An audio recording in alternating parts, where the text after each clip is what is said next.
इस दुनिया में आने का आपका कोई उद्देश्य है या फिर ऐसे ही बिना किसी वजह के इस धरती पर भेज दिए गए हैं? ये बात तो सत्य है कि इस दुनिया में कोई भी घटना बिना किसी वजह के नहीं होती। जो भी होता है उसका कोई ना कोई उद्देश्य जरूर होता है।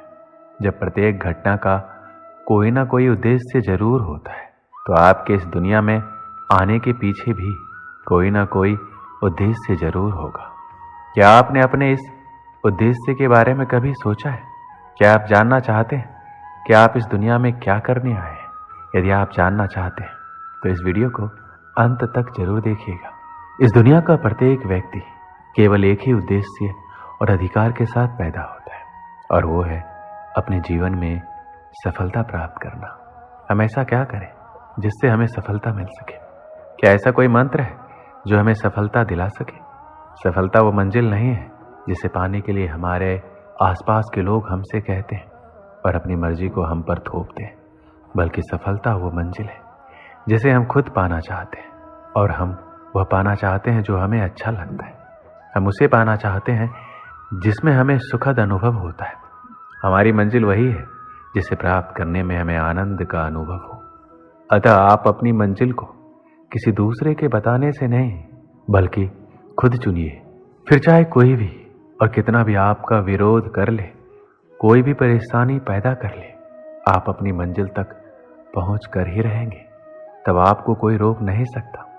और अगर बिना मन की सफलता मिल भी गई तो जिंदगी भर खुशी नहीं मिल पाएगी। यदि सफलता को प्राप्त करना है तो अपने मन के सागर में गोता लगाओ और देखो कि आप अपनी जिंदगी में कौन सा रंग भरना चाहते हैं।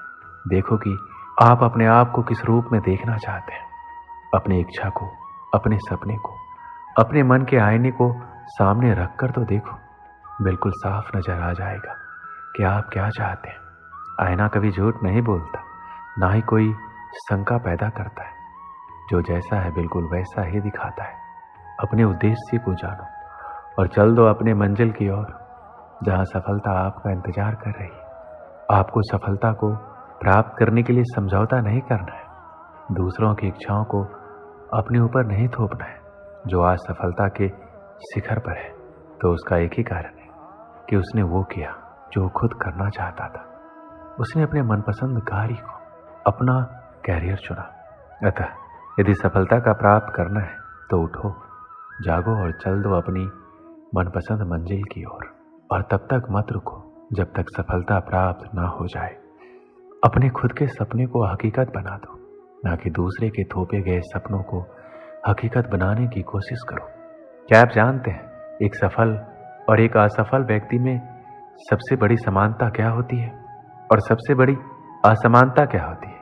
दोनों में सबसे बड़ी समानता ये होती है कि दोनों ही सपने देखते हैं, लेकिन सबसे बड़ी असमानता ये होती है कि सफल व्यक्ति तो खुद के सपनों को हकीकत में बदलने के लिए सफलता की ओर कदम बढ़ा देता है, जबकि एक असफल व्यक्ति दूसरों द्वारा उस पर थोपे गए सपनों के बोझ को लेकर उन्हें हकीकत में बदलने के लिए कोशिश करता है। ये बात समझ लीजिए कि अपने मनपसंद सपनों को पूरा करने के लिए कदम बढ़ाने से ही सफलता हासिल होती है और तभी हमारा इस दुनिया में आना सफल हो जाता है। अपने जीवन के उद्देश्य को पहचानो और सफलता प्राप्त करने के अपने अधिकार को प्राप्त कर लो। श्री कृष्ण कहते हैं, जब सूरज अस्त होता है तो दरवाजे हर कोई बंद करता है, लेकिन जब भाग्य का सूरज अस्त होता है तो भी दुनिया के दरवाजे बंद हो जाते हैं। जब कभी ऐसी स्थिति आए तो आप ध्यान रखना कि सभी दरवाजे बंद हो सकते हैं, लेकिन परमात्मा का दरवाजा कभी बंद नहीं होता, वह हमेशा खुला रहता है। अगर वह एक दरवाजा बंद करता भी है तो अनेक दरवाजे खोलता है। उदासी और दुख में डूबा हुआ इंसान बंद दरवाजे की ओर देखता है और भगवान की कृपा के जो दरवाजे खुले हुए हैं उधर नहीं देखता। जब हम भगवान को भूलते हैं और किसी अहंकार में आकर ये सोचते हैं कि मेरी अकल, मेरी शक्ति, मेरा सामर्थ्य और मेरी योग्यता के कारण ही ये सब संभव हुआ है और मैं अपने कार्यों में सफल हुआ हूं, तो ध्यान रखना, घमंड से इंसान भूल सकता है परंतु फल नहीं सकता, क्योंकि परमात्मा को किसी का अहंकार बर्दाश्त नहीं है। जब व्यक्ति ऐसा करता है तभी चोट खाता है।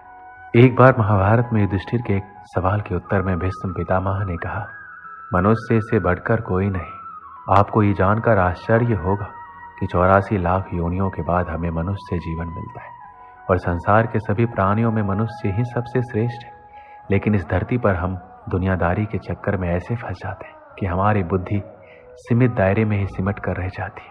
हम सांसारिक सुखों को ही सब कुछ मानकर उसमें लिप्त रहने में ही अपना सौभाग्य और अपने जीवन की सफलता समझते हैं। क्या आपने कभी सूर्य की बिखरी हुई किरणों को लेंस के माध्यम से एकत्रित करके किसी कागज पर डाला है? आपने ऐसा जरूर किया होगा और आपने देखा होगा कि जब हम सूर्य की बिखरी हुई किरणों को लेंस के माध्यम से एकत्रित करके उसे किसी कागज पर डालते हैं तो वह कागज जलने लगता है। जरा सोचिए, सूर्य की किरणें तो हर तरफ है, लेकिन फिर भी लेंस ने ऐसा क्या जादू कर दिया कि सूर्य की किरणों ने कागज को जला दिया। दरअसल ऐसा इसलिए हुआ क्योंकि लेंस को पता था उसका लक्ष्य क्या है। उसका अपने लक्ष्य पर फोकस था। सूर्य की हर तरफ बिखरी किरणें किसी को नहीं जलाती, लेकिन जब वही किरणें लेंस के माध्यम से एकत्रित होती है तो कागज को जला देती है।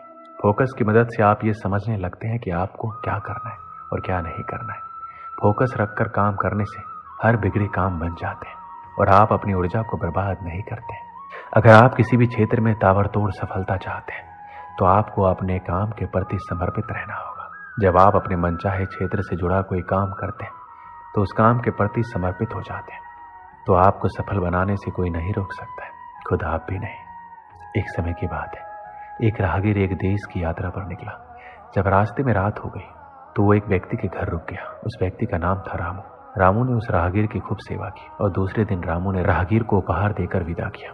वह राहगीर रामू की सेवा से बहुत खुश हो गया और दुआएं देने लगा कि भगवान रामू को हमेशा खुश रखना और वह हमेशा दिन प्रतिदिन आगे बढ़ता ही रहे। इस बात पर रामू हंसने लगा और राहगीर से रामू बोला, जो है वह भी अब नहीं रहने वाला। इस बात पर राहगीर रामू की तरफ देखता ही रहा और वहां से चला गया। कुछ साल बाद राहगीर रामू के घर आया और देखा सारा धन और सारी संपत्ति सब कुछ चला गया है। रामू एक गांव के बड़े जमींदार के यहाँ नौकरी कर रहा है। वह राहगीर रामू से मिलने के लिए वहां चला गया। रामू ने उस अभाव में भी उस राहगीर का स्वागत किया और झोपड़े में ही फटी चटाई पर बिठाया। उसके पास खाने के लिए जो रूखी सूखी रोटी थी वह खाने के लिए राहगीर को दे दिया। जब राहगीर वहां से जाने लगा तो उसकी आंखों में आंसू थे और राहगीर कहने लगा कि भगवान तुमने ये क्या किया। तो रामू फिर हंसा और कहने लगा, आप क्यों दुखी हो रहे हैं? ईश्वर हमें जिस हाल में भी रखे हमें खुश रहना चाहिए, हमें धन्यवाद देना चाहिए।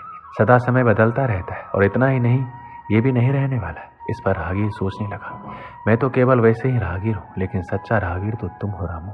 कुछ साल बाद राहगीर फिर से यात्रा पर निकला और रामू से मिला।